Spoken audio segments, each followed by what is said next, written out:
Hola, ¿qué tal? Bueno, es un placer total estar con vos, Beto. Gracias por la invitación en el marco de tu muestra Cadence.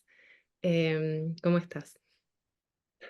Muy bien. No, el agradecido soy yo, Laura. Un placer poder charlar con vos. Bueno, es un placer. Para empezar, quería leer un breve resumen de tu biografía y algunas ideas sobre tu obra. Y después Ok. vamos a pasar a ver algunas imágenes. Tengo algunas preguntas preparadas y nada, muchas ganas de escucharte sobre todo. Para quienes no te conocen, sobre todo leo tu biografía. Entonces, bueno, Beto de Volder. En su origen, a principios de los años 90, la práctica de Beto de Volder se inscribe en un grupo de artistas activos en Buenos Aires que trabajan a partir del lenguaje geométrico abstracto. Uno podría imaginar en la obra de Bolder, desde ese momento, tanto reelaboraciones históricas evocando las vanguardias concretas y generativas de la década del 40 y del 50 en América del Sur, como ecos geométricos directamente abstraídos de los ritmos de la vida cotidiana del siglo XXI. La curva es un elemento omnipresente en su obra, con un énfasis marcado en el dibujo y, como vamos a ver también en esta muestra en la pintura, a veces trabaja con herramientas que le permiten distintos niveles de precisión e imprecisión. En otras ocasiones dibuja a mano alzada geometrías orgánicas que, si bien parecen espontáneas, terminan convirtiéndose en objetos tridimensionales. Estas obras, también características de su trabajo, son líneas suspendidas que se montan sobre la pared, rígidas en su materia, pero que ablandan y dinamizan el espacio que habitan y que recorren en distintas direcciones. De Bolder estudió en la Escuela Nacional de Bellas Artes Manuel Belgrano, en Buenos Aires, en Argentina. En 1994 fue becado por la Fundación Antorchas para trabajar en el taller de barracas, dictado por Luis Fernando Benedit y Pablo Suárez, dos leyendas en su campo y en su historia. Realizó numerosas exposiciones individuales y colectivas dentro y fuera de América Latina y actualmente vive y trabaja en Nueva York, en Estados Unidos. Esta es su segunda muestra en la Galería Hutchinson y se llama Cadence. Em, bueno, y mi primera pregunta, Beto, es, pensando en esta que es tu segunda muestra en Nueva York, en una ciudad en la que viví ya hace varios años, pero todavía menos de una década, ¿cómo definís esta muestra que te interesó trabajar? Em, cuando nos mudamos a Nueva York, lo primero que pensé es que yo iba a tener que reducir el tamaño de mi obra por una cuestión espacial. No iba seguramente a tener eh, un taller tan grande como el que tuve en Buenos Aires durante muchísimos años. Y, y eso me llevó a pensar que seguramente iba a dibujar, que iba a dejar de producir las obras escaladas grandes, esculturas, y que me iba a abocar al dibujo. Disciplina que me encanta, que es la base de todo mi trabajo, pero que la tenía un poco abandonada en la Argentina. Así que efectivamente fue así, llegamos a Nueva York y en principio mi lugar de trabajo era simplemente una mesa, así que trabajaba mis dibujos que eh, durante un tiempo largo, un par de años, tenían básicamente la misma medida, eran 11 pulgadas por 14, sobre un material que descubrí aquí que se llama Clayboard, que es una suerte de cartón con una superficie como de porcelana. Bueno, y empecé con esos trabajos utilizando, si bien, como decías antes, la curva es esencial en todo mi trabajo, específicamente el trabajo que empecé a hacer en Nueva York era con curvas a partir de círculos, no libres, sino más acotadas al trabajo circular, no una curva libre y espontánea como en trabajos anteriores. Trabajo que sigo haciendo, por otro lado, pero estos trabajos en New York tenían que ver con el trabajar con la curva con el arco de círculos y la combinatoria de estos arcos, ¿no? De distintas formas. El trabajo básicamente es un trabajo formal, pero como decía una compañera mía del taller de Barracas, toda decisión formal en definitiva también es una decisión espiritual, ¿no? Como una cosa intuitiva, y creo fervientemente en eso, como una de decisiones espirituales casi no racionales, pese a que uno podría pensar que la geometría siempre está ligada a lo racional. En mi caso yo creo que está más ligado a lo intuitivo y no a lo racional. Tienen estas obras, perdón. No, no, sí, te escucho.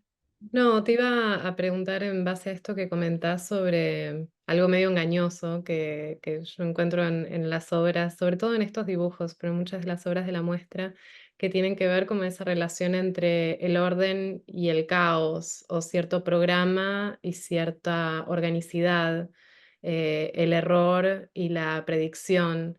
Y quería como preguntarte y escucharte más sobre cómo negociás esas partes en la obra y en el proceso, pensando también en estos rumbos espirituales que comentás.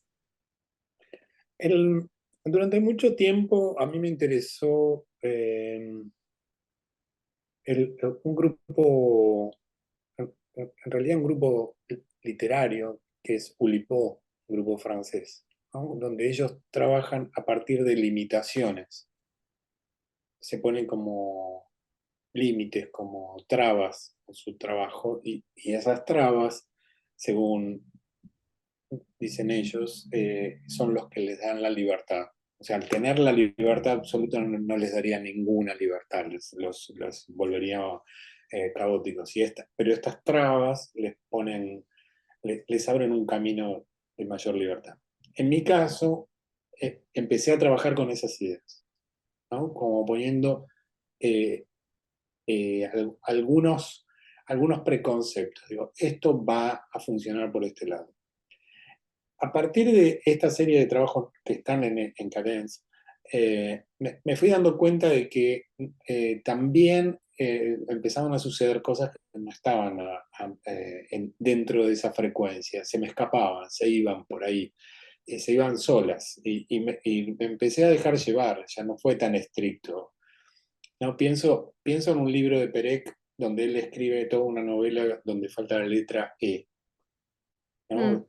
Y yo hacía ese tipo de cosas. Digo, no, esto va a ser así y no me voy a mover ni un pelo de esta idea. Pero ahora no, ahora empecé como a soltarme un poquito y a dejar que eso fluya. Entonces, en principio aparecen estas tintas que están mostrando, donde si bien son tres círculos, ¿no? Como el patrón de tres círculos que se superponen y se empiezan a entrelazar, ese entrelazamiento, en este caso en particular y en el anterior, son improvisados, son completamente improvisados. No tengo una idea previa absoluta, tengo una idea previa, pero no es absoluta. Me dejo llevar por la construcción. Por eso se llaman estos quedaron con este título. En general no le pongo título a las obras, pero estas tienen este título que se llama Casi simétrico con algunos errores, porque en esta cosa de la improvisación me equivocaba en algún lugar. Y bueno, me permitía equivocarme. Yo pensaba, quiero que sean simétricos. Este caso sí, este es simétrico, pero el anterior no. Y digo, yo pensaba, quiero que sean simétricos. Si llegaba un momento me decía, me equivoqué. Bueno, no importa, está bien, o sea, me permito el error.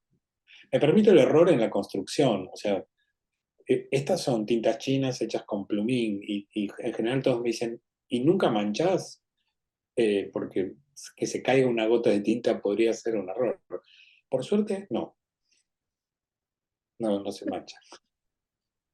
Si no los volvería a perfecto. hacer quizás, o sea, eso sí, quizás lo podría considerar un error, o Es y, el nivel de y lo- espiritualidad también tiene eh, su límite. qué sé yo. Mira, me acordé de una historia, un amigo artista en Argentina, Ernesto Ballesteros, Ernesto hace tres dibujos muy grandes de esos que hace él, de un solo color, pleno, ¿no? Así con lápices. Imagínate días y días trabajando en esos papeles grandes. Los deja arriba de una mesa, se va a dar un baño, cuando vuelve los va a enrollar y cae una gota de agua de su pelo arriba de uno de los dibujos. Él usa lápiz acuarelable, entonces esa gota hizo un desastre. Él agarró ese dibujo, lo sacó y llevó dos. Bien. No se hizo mayor problema. Dijo, bueno, ok, son dos. Y se fue con dos. ¿Y vos qué hubieras hecho? Yo hubiese llevado dos también, sí. Este, no, me parece interesante esto que decís, ¿no? Que esta obra, el casi simétrico con algunos errores 3, es más simétrica que la anterior, que la voy a volver a poner por un momento, que tiene como este Sí, carácter, todas tienen un carácter textil marcado, pero en este se ven bien sí. los pasajes Es por como, arriba. es Perdón. como entre textil y cestería, ¿no? En un punto también. Sí, Ese entrelazado que puede ser el textil de telar o la cestería, por poner dos, ¿no? Dos ejemplos. Sí, sí. Que en el caso del textil y de la cestería, bueno, también admite ciertos errores, pero un error en un textil es más grave, como que se rompe la trama y a veces no sirve el objeto. sí, Eh, sí, porque ese error lo arrastras después en todo el trabajo, digamos. En estos casos no se arrastran, o puede ser que se arrastren, pero creo que no. Esos errores me han permitido empezar a deshacerme un poco de esta idea de ser tan estricto eh, en el proceso y dejarme llevar un poco. sí, creo Soltar. que de alguna, como a diferencia de la cestería o del textil, el dibujo todavía, por más controlado que sea, mantiene su lugar de ficción y de representación en el espacio que Sí, sí. evoca o en la forma que evoca. Y Es ese es que como el lugar que permite ese error y jugar dentro de eso. Jugar es una palabra rara, pero bueno, habitar ese error y modificarlo. sí, es que los dibujos, las pinturas, no dejan de ser una ficción, ¿no? Siempre. Un trabajo de cestería es una cesta, eso es una cosa, es un objeto. Un textil puede ser una manta, puede ser, pero se transforma en un objeto, en una cosa. No digo por lo utilitario, sino que es un dibujo siempre es como una ficción, una pintura siempre es como una ficción, creo yo, ¿no? Es muy difícil, aunque lo intentemos, la idea de Frank Stella, ¿no? Es lo que es, y lo que es una ficción. Hay dos temas que te quiero preguntar. Vamos a dejar a Frank Stella de costado por un ratito y vamos a volver a los O puede minimalistas. volver, sí, va a volver. Puede volver. Pero como volviendo también a la idea de la meditación y del tiempo y ese trabajo de taller, y entendiéndote como un artista como fuertemente, de una práctica de taller, por más de que en tu mudanza en Nueva York en un primer momento hayas visto como la necesidad de trabajar en un formato más pequeño, que eso también ha ido variando y se ve en la muestra. Me interesaba hablar del tiempo y de alguna forma volviendo a la línea y a elementos como muy formales de estas tintas, que incluso marcar que incluso en las más simétricas, en las más perfectas, si se quiere, hay algo del pulso de la línea, de la carga y la descarga de la tinta que marca es casi un segundero, que marca un tiempo, que marca una mano, que marca una factura que es la factura de una mano, como con mucha subjetividad, digo, con un tiempo que se cansa, que aprieta, una tinta que se descarga. Este, y bueno, nada, te quería escuchar un poco, pensar Sí, en el trazo de la tinta, que entiendo que es algo que te interesa y en cómo es esa línea. Yo creo que lo que más me interesa, en definitiva, es el tiempo. Es como de alguna manera, la representación del paso del tiempo. El motivo de los tres círculos puede ser simplemente un motivo, de los dos círculos en otro, o de las formas que sean.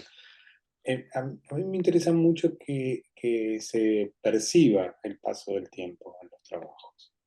Y eso, tenés razón, en la parte formal, gráfica de estas tintas, hay un par de cosas que más allá de que uno puede decir qué complicado esto, ¿no? Qué paciencia, no sé, pero hay dos cosas que son la carga y descarga de tinta, porque uso plumín a la antigua, no uso una lapicera, no uso un marcador, no uso un Rotring que tienen una carga de tinta muy larga y siempre la misma. Yo estoy cargando tinta eh, con un tintero y eso dura muy poco tiempo, entonces cargo, dibujo apenas unos centímetros de línea, tengo que volver a cargar y a su vez como son a mano alzada, la presión de mi mano hace que la línea no sea homogénea. Y por otro lado, yo hago una línea que le llaman peluda, porque es como hecha por pequeños trazos. Yo no hago una línea Mm. continua, todo es muy pequeños trazos. Y eso también marca un tiempo, porque esos pequeños trazos podrían ser casi como un segundero. Y, y- y así va creciendo la línea. Yo no hago este movimiento, no podría hacer este movimiento, me saldría muy mal. Tengo mal pulso. Entonces necesito como ese trabajo muy lento en la construcción de cada línea. Y ahí es eso, es como si fuese el segundero que va marcando el paso del tiempo. Así que me interesa mucho que eso se vea, creo que de alguna manera lo logro, porque siempre es una de las preguntas que me hacen: ¿cuánto tiempo? ¿Cómo manejas ese tiempo? Y eh, sí, llevan tiempo, pero llevan el tiempo que quieren, no el que yo les designo. Los dibujos me demandan un tiempo y yo tengo que responder a ese tiempo. No puedo apurarme, no puedo terminarlos cuando quiera. Es como, es un trabajo como de a dos, entre el dibujo y yo. Y yo tengo que respetar lo que el dibujo me está diciendo. Te quería preguntar, un poco avanzando en la muestra y retomando esta idea del trabajo de a dos, el trabajo con el plano, tu trabajo con la obra, sobre algo que es una serie de obras que son muy impactantes que aparecen en la muestra, que son las pinturas, ¿no? Hay una serie de pinturas en la muestra que retoman, donde también aparece la línea circular, aparecen estructuras laberínticas, eh, aparece el color, que si bien está en los dibujos, en las pinturas tiene como un protagonismo con una voz muy alta. Y me interesa preguntarte cómo es, primero cómo se desarrollaron y también cómo es tu relación con estas pinturas, cómo es ese tiempo, si es diferente, porque mantienen algunos rasgos formales en cuanto a la geometría, pero parecieran ser de una naturaleza absolutamente diferente como pinturas. Em, Eh, Pinturas de dibujos, tiempo, ¿no? Perdón. fueron, fueron como una consecuencia de estas pinturas, una consecuencia de los dibujos. Los dibujos son anteriores, la mayoría de los dibujos que están, los grandes y los pequeños que están en la muestra son del 23, algunos del 24, y las pinturas son todas de estos últimos meses. Eh, Tienen la misma estructura que los dibujos, las tres pinturas, hay tres pinturas básicamente, y más dibujos tienen básicamente la misma estructura, pero eh, entra el color de una manera muy distinta a como yo venía trabajando el color. En principio porque son colores, cuando yo hacía los calados o las obras anteriores en general eran monocromos. Nunca usaba más de dos colores. Y acá empezó a aparecer el color de una forma que yo mismo me sorprendí cuando hice esta pintura en particular, que fue la primera de las tres pinturas. Empezó a aparecer algo que me, me traía una memoria muy vieja, una memoria de otra época, como aquella época del Rojas en Argentina, del principio de los 90. Eh, me, Me dio como, primero me dio muchísima felicidad empezar a encontrar esta combinación de colores, sentir que el celeste, el rojo, ese amarillo, empezaban a jugar juntos, como sin ninguna línea, todo esto empezaba a tener profundidades y espacios, pero mucho en la elección de los colores tiene que ver con esa memoria, con esa memoria del principio de los 90 en Argentina y con un bagaje de conocimiento de obra, ¿no? Como antes decíamos, te dije, nombré a Frank Stella, sí, bueno, también, eso, como toda la pintura abstracta moderna de alguna manera me roza. Yo trabajé mucho en museos, muchos años en museos y viví toda mi vida rodeado de obras de otros y no puedo despegarme de todo eso, al contrario, me fascina, me Mm. gusta tomar cositas de acá y de allá y pienso en la pintura anterior, que son los tres círculos y esta, por ejemplo, ¿no? Esos colores tienen que ver con artistas que yo quiero mucho, que fueron muy importantes para mí. Ese rosa tiene que ver con Pablo Suárez, ese verde tiene que ver con Gumia Mayer. No sé, como me parece que que hay una memoria consciente e inconsciente. Y la consciente es, sí, voy a tomar este rosa que es de Pablo Suárez, porque me gusta, porque me funciona, porque me da felicidad también usarlo.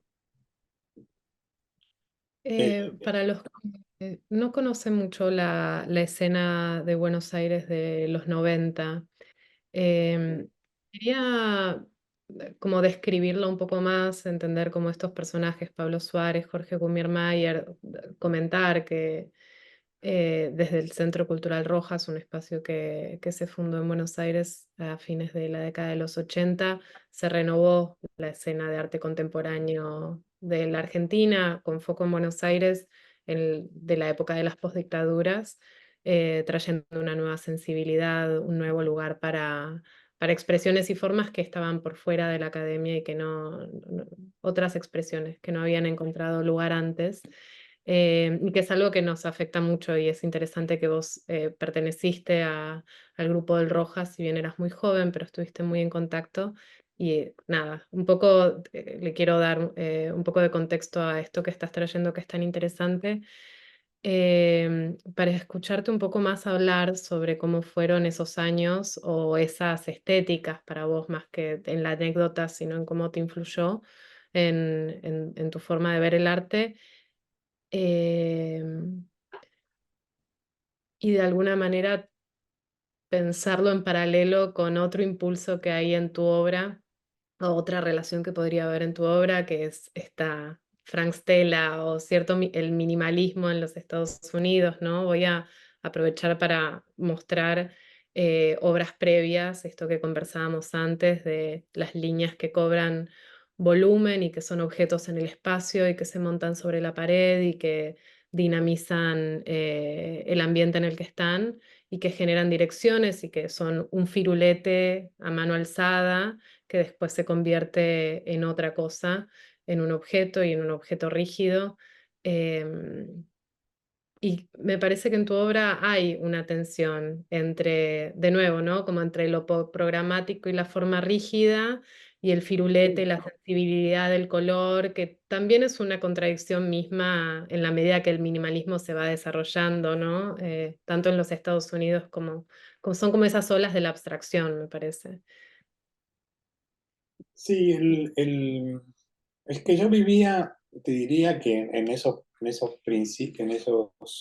primeros 90, fines de los 80, principios de los 90, yo vivía en dos mundos, vivía en el Museo de Arte Moderno y un poco en el Rojas, digamos, ¿no? Como una cosa era el Museo de Arte Moderno, pero era más académico, era como una cosa más formal, y el Rojas era un desparpajo, era cualquier cosa, había una libertad total, ¿no? Era mucho más divertido, eh, con un ambiente artístico maravilloso, muchísimas ganas, con una energía eh, muy, muy grande, y donde había artistas realmente muy importantes en ese momento, y muchos que después fueron muy importantes. Entre ellos, como decía antes, Gumier Mayer, que era quien dirigía el espacio, pero artistas como Pablo Suárez, y después otros como pueden ser Marcelo Pombo, Miguel Harder, o sea, que para mí son personajes muy valiosos de aquellos años. Años donde una cosa que pasaba, que nos era acá común a casi todos, es que no había ningún comercio. Nadie ganaba De un, arte. nadie ganaba un peso. Nada. Nada, nada, nada. Yo hice una muestra una vez, en esos años, en el 93 creo que fue, y me costó un auto. O sea, hacer la muestra tuve que vender el auto. O sea, y terminé la muestra y no tenía un centavo, pero estaba feliz. Me tomé un colectivo y volví a casa en colectivo. No había ningún interés comercial en esto que hacíamos. Y de hecho, la mayoría de las obras se perdieron. ¿Qué sé yo? No sé ni dónde están. Y era pura energía todo eso, ¿no? Había mucha polenta. Muy divertido. Y muy estimulante. Y pensando en los colores, también para quienes no tengan en el fondo de su cabeza los colores del Rojas o los colores en las obras de Gumier Mayer, eh, nada, te quiero pedir que los describas un poco más y sobre todo quizás poner foco en algo que también creo que está en tu obra, que es una paleta que no es del todo abstracta, que es una paleta que está vinculado a algo de la cultura popular. No sé si puedo describir exactamente qué, pero me gustaría darte el pie a vos. Yo creo que tiene que ver justo con los colores que nos rodeaban en nuestra vida cotidiana. Gumier Mayer dice que ese verde era el verde de la peluquería de su tía. Es eso, había colores que eran como populares, como con los que convivían. Eh, yo vengo de un barrio humilde del Gran Buenos Aires, en las afueras de la ciudad de Buenos Aires, y esos colores eran los que teníamos, y pintábamos con esos colores, porque no había, tampoco, como no había mucho dinero, no hacíamos dinero con el arte que hacíamos, pintábamos con cualquier cosa, pintábamos con pintura de pared, no sé, con lo que encontrábamos. Entonces, usábamos mucho de esos colores que nos rodeaban constantemente en las paredes de nuestras casas, en los locales comerciales, en las calles. Me parece que era un poco así, ¿no? Lo que nos pasaba, y como también eran de alguna manera considerados un poco vulgares, era como Mm, reivindicar esa vulgaridad, punto. claro. También son composiciones y colores que tienen un nivel de energía alta, ¿no? Como si pienso Sí, en los dibujos, lo que pasa entre los círculos concéntricos de los dibujos y los círculos concéntricos de las pinturas pareciera que suben un volumen que es el ruido de la calle directamente. sí, Quizás a sí. diferencia de ese pulso interno, ¿no? Como el ruido interno o esa estos también son meditativos, pero no tanto como, o diferente que los dibujos con sus Sí. miles de líneas, ¿no? El dibujo es siempre, creo yo, grande, pequeño, o sea, siempre es más íntimo. Hay una relación muy íntima entre el artista y el trabajo. La pintura es más explosiva, ¿no? El color tiene eso. El color es como un maquillaje, como no una explosión eh, una explosión de la idea. El dibujo es la idea, es como más serio, más calmo, es muy íntimo, silencioso. La pintura sí es más ruidosa, tienes razón. Beto, en relación a esto que comentás, me daban ganas de pasar a... Estos son otros ejemplos de estas líneas espaciales, pero tenía ganas de detenerme un momento en esta. eh, y en esta, esta es una obra de 1996, es muy, muy temprana, es una superficie calada. Y también es una obra en MDF, en acrílico pintado. Y las traigo ahora a colación un poco para seguir pensando esta relación entre la línea del dibujo, la línea de la pintura y estos volúmenes, ¿no? Como momentos de perforación del espacio, momentos de meditación, pero que parecen trascender los planos, que es algo que se ve que ya todavía hoy te interesa cuando generas estas cesterías. Sí. Sí, son dos, los procesos de las dos obras son completamente distintos. La obra, esta en particular es una obra donde el dibujo está hecho con una con una suerte de torno, donde voy haciendo pequeñas perforaciones en la madera y es completamente improvisado, no hay ningún dibujo previo. Hice este fue el primero, te diría, de toda una serie de trabajos que hice después en distintos materiales, ya sean pintados, estampados, muchas, de distintas formas, pero siempre eran improvisados. Hice murales muy grandes con esta metodología, murales de 8 metros de largo, no sé, en distintos lugares en Argentina y en otros países, pero este fue el primero y lo que tienen en común es la improvisación, es completamente improvisado. No había ningún dibujo previo, yo simplemente perforaba. En cambio, en el otro, que es como un arco iris, sí, hay como es una línea que es completamente. La línea es como un trazado rápido, pero después está corregida acá. Todos los trabajos en MDF yo los hago muy rápido, pero después los corrijo con programas vectoriales en la computadora y hay todo un trabajo más racional donde busco que el- la sinuosidad de esa línea sea lo más armoniosa posible. Y repito, en este caso, 1, 2, 3, 4, 5, 6, 7, 8, 9, 10 líneas exactamente iguales, pero cada una de un color distinto. Eh, Buscando un arco iris que no es un arco iris, que es un arco iris completamente free, completamente libre, casual casi en el orden, o, o extraño en el orden. Eh, pero sí el dibujo de esa línea era, a diferencia del anterior, muy pensado, no, nada improvisado. Una vez que recién cuando tenía exactamente la línea que quería, mandaba a cortar, eso se manda a cortar, ¿no? Con una máquina que se llama GNC, y entonces es completamente distinto a lo otro donde todo el trabajo es una improvisación permanente. No, no tengo ni idea de lo que estoy haciendo.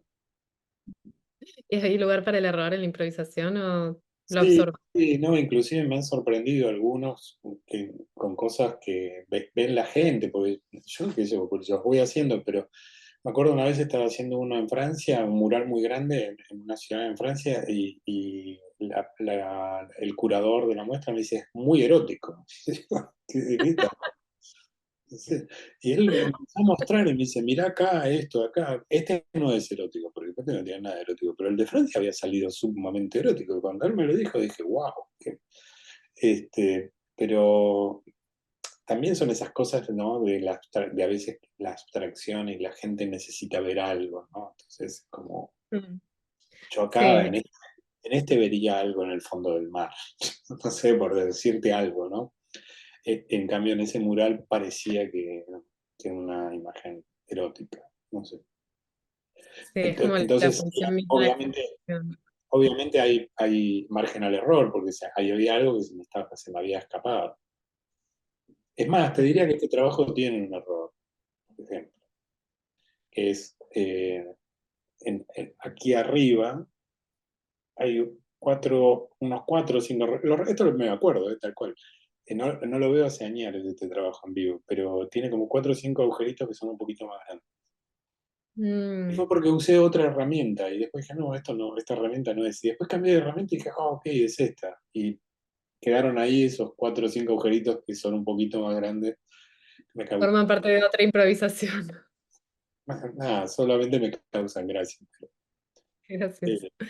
Eh, Pero y volviendo a estos, quería saber cómo surgió esta. Este es un cuerpo de obras como muy importante, es muy característico. Justo está esta colada en el medio, ahora vamos a volver, pero me quiero centrar un momento más sobre estas que son piezas súper características de tu trabajo, no están en la muestra, pero me parecía interesante traerlas y hablar un poco de ese momento donde pasás de la línea al objeto y esas reflexiones entre la escultura y el dibujo o la escultura y la pintura, así como en las obras que están representadas en la muestra, como dijiste antes, las pinturas surgen un poco de los dibujos.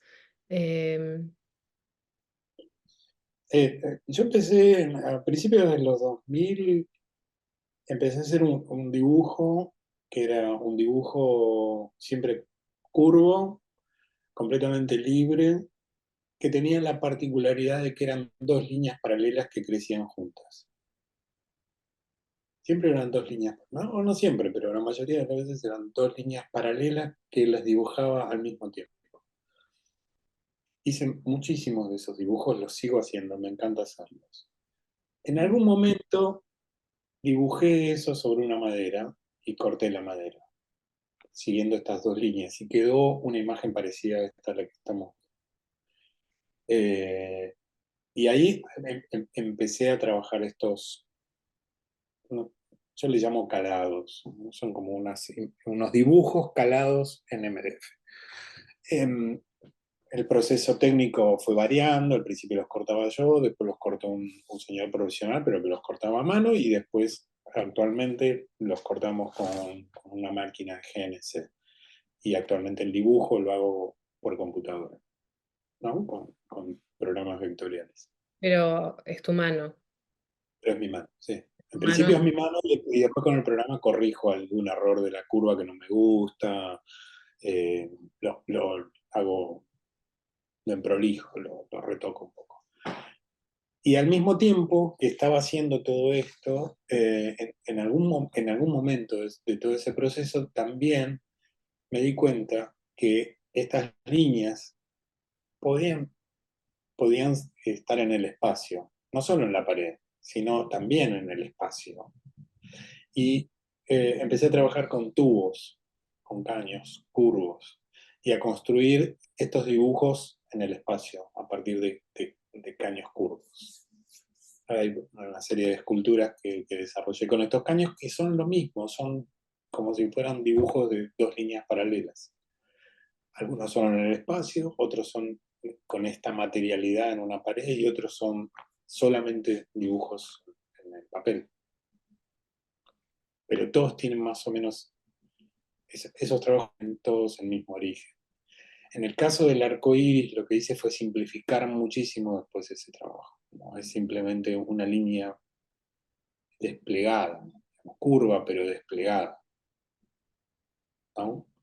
Eh, ay, en esta. Es mucho más simple, obviamente, ¿no?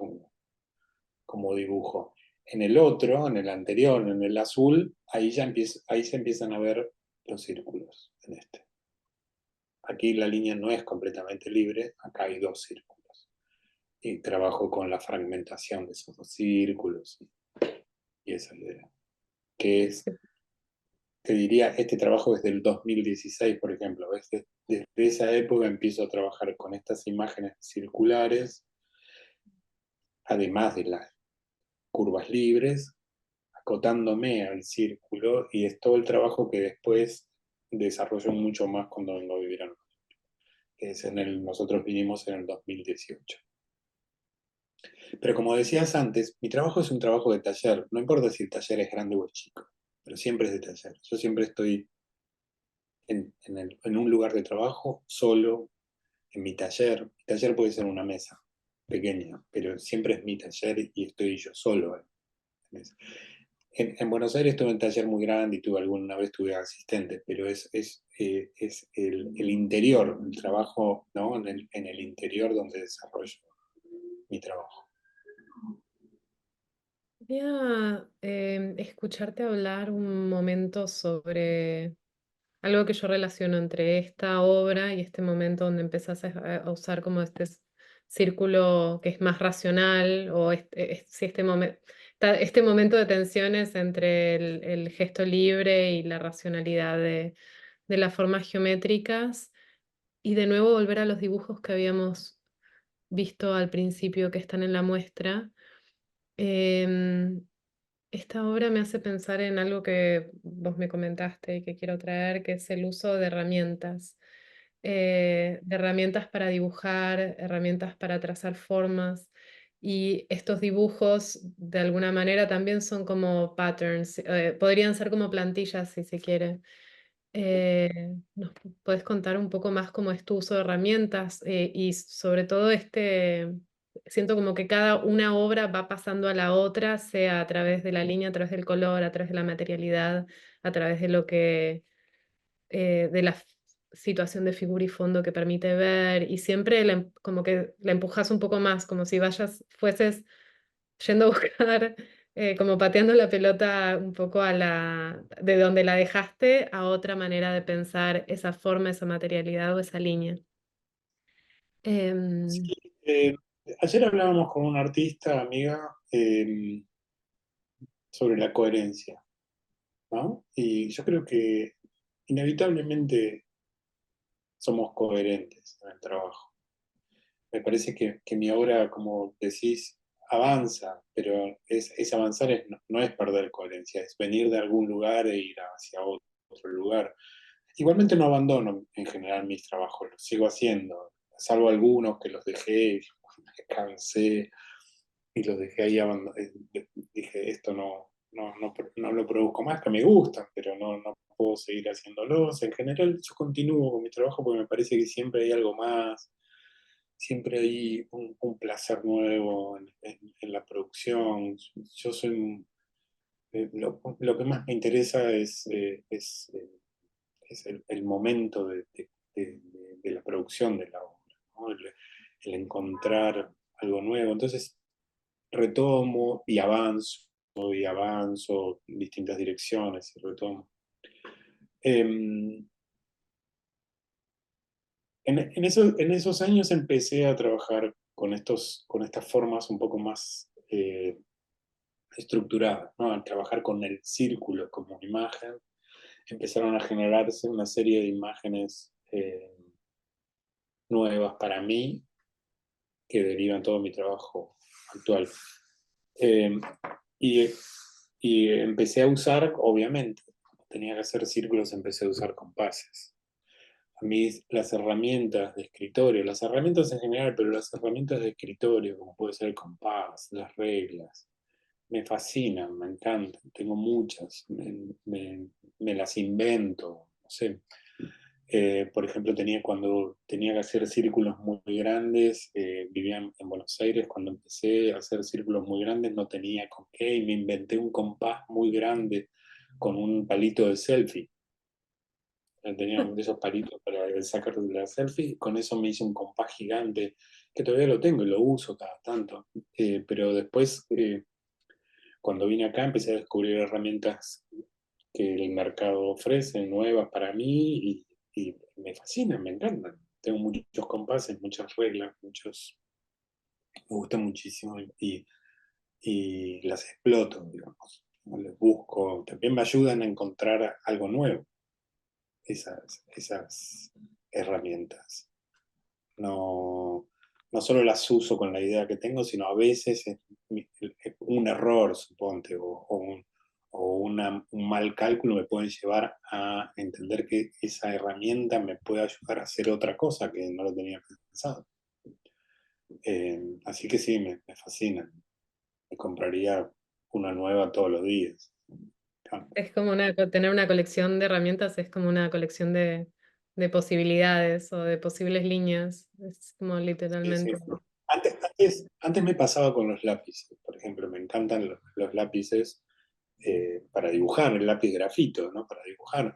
El problema que tuve con los lápices es que cuando llegué a Estados Unidos empecé a dibujar con este tipo de lápiz. Entonces ahora tengo un solo lápiz, que es este. Es un lápiz automático.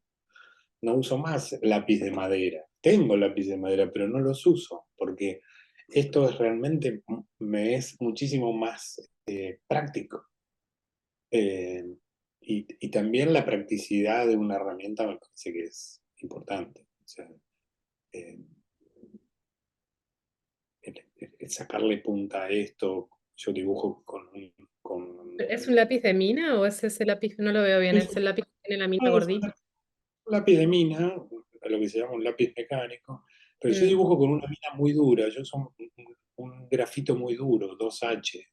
Entonces, realmente, no descubrir, yo lo conocía, yo estudié escuelas industriales en Argentina, hacía dibujo técnico, usaba esto, pero volver a esto, claro, genial, ya está, no uso volviste más. a llegar.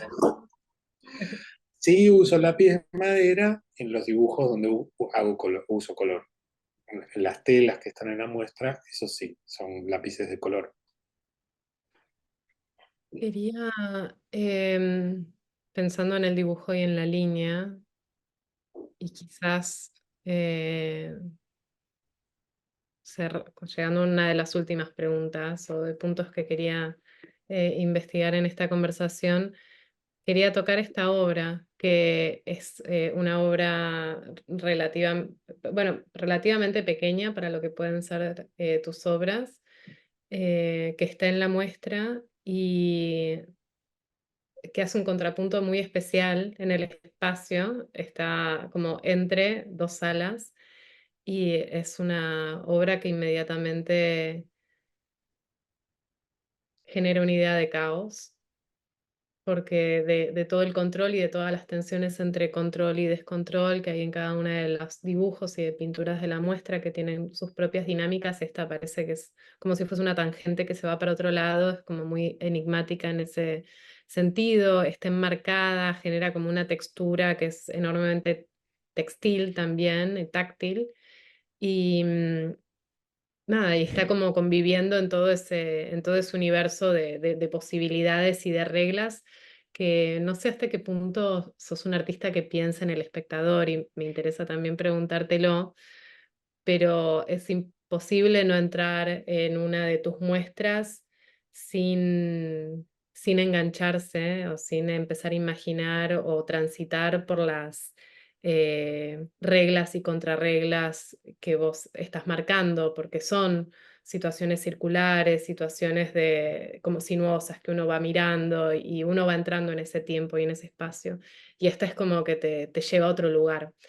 Y nada, te quería preguntar, o escucharte hablar un poco más sobre esta obra y quizás sobre cómo imaginas la experiencia del espectador frente a tu trabajo, si es algo en lo que pensás o si no. Con respecto a esta obra, tiene muchas cosas en común con el resto, aunque en principio pareciera que no. Los materiales son exactamente los mismos que los otros dibujos. Son lápiz color sobre tela, la tela está pintada con pintura acrílica. La gran diferencia está en que en los dibujos que tienen, donde se ve que hay mucha precisión, hay mucho detalle, me demandan un tiempo y una calma particular. Acá se ve que la línea es caótica completamente. Y lo que sucedió eh, fue que se me cansa mucho la mano derecha haciendo los otros dibujos y en un día empecé a hacer esto con la mano izquierda. La mano izquierda no es tan precisa como la derecha y empezó a aparecer este caos y me divertía como este juego donde los mismos elementos, de alguna manera, los mismos materiales generan una obra tan distinta con, porque son dos manos distintas, ¿no? Esta es como medio torpe, esta es un poco más precisa. Eh, y sin embargo, también tienen esa cosa en común que es lo textil, ¿no? Tiene algo como de tramado textil que se emparenta también a los otros trabajos. Con respecto a lo de los espectadores, sí, siempre me gustaría saber qué les pasa, pero no sé qué les pasa. O me Quizás tiro para con... refinar la pregunta del espectador, no, y quizás, perdón, vuelvo para atrás. Volviendo a esta obra, esto te lo comentaba en la muestra, tiene algo de Dr. Jekyll, Mr. Hyde. Sí, Es como otra bueno, personalidad dentro del mismo cuerpo y es el lado derecho, el lado izquierdo, es como tiene mucho de eso. Bueno, me salgo un como poquito. junguiana.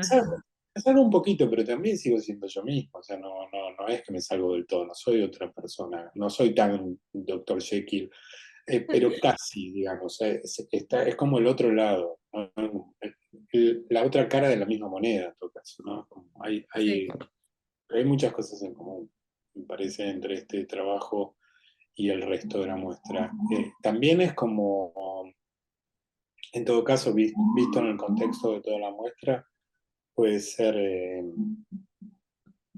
un signo como un signo, ¿no? De admiración o un signo de pregunta, es como una interrupción ujú, entre el resto de las cosas. Y me parece que esa interrupción o ese signo acentúa un poco, no solo a sí mismo, sino al resto. Hay como, ¿no? ¿Viste cómo se rompe el silencio un poco?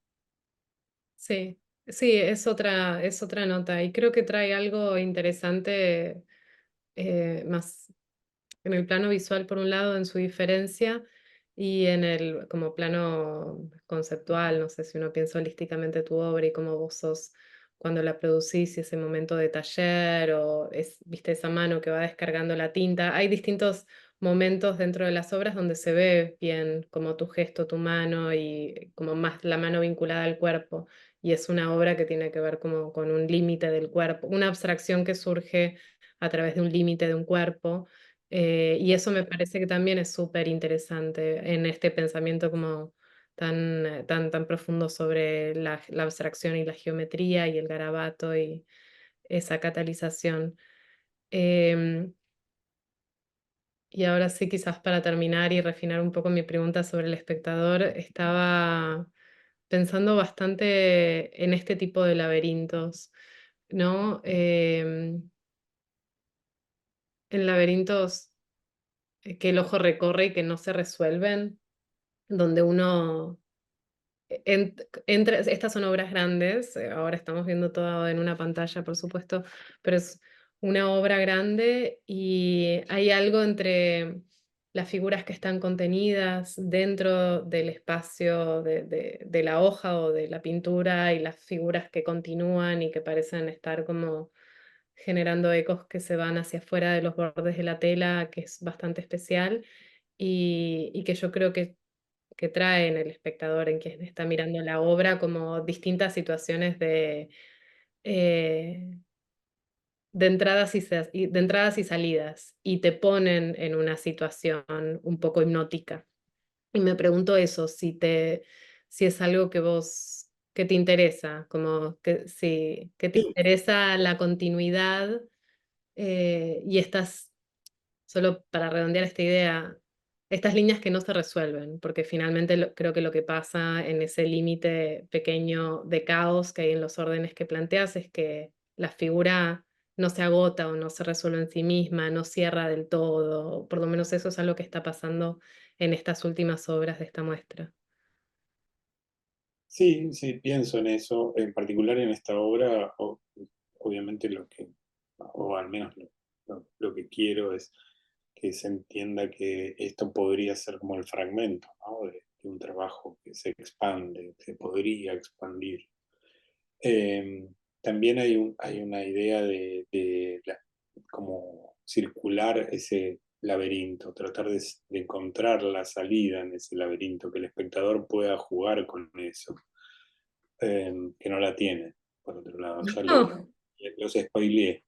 Eh, pero bueno, pasa eso, a mí me pasa todavía, ¿no? Cuando digo, y si voy por acá, o sea, me gusta un poco pensar que esto puede suceder, pero no puedo manejarlo. Pero noto que muchas veces sucede, como que veo a gente ¿no? Como tratando de buscar, así con su dedito, con los ojos, no solo en este, sino muchos otros trabajos, como la continuidad, la forma. Sí, me gusta porque es una forma, creo yo, de entender el tiempo, hacer eso, Mm. hacer ese ejercicio.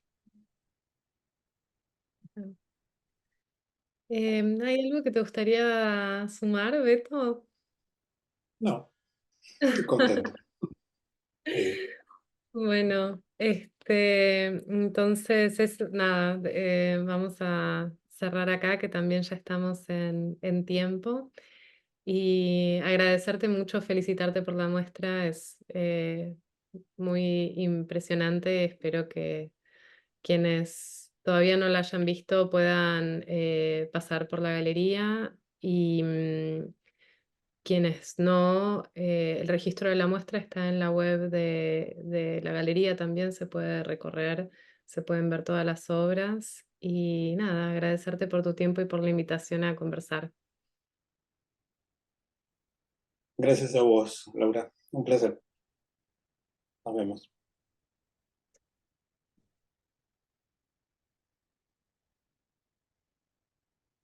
Ahí sigue grabando.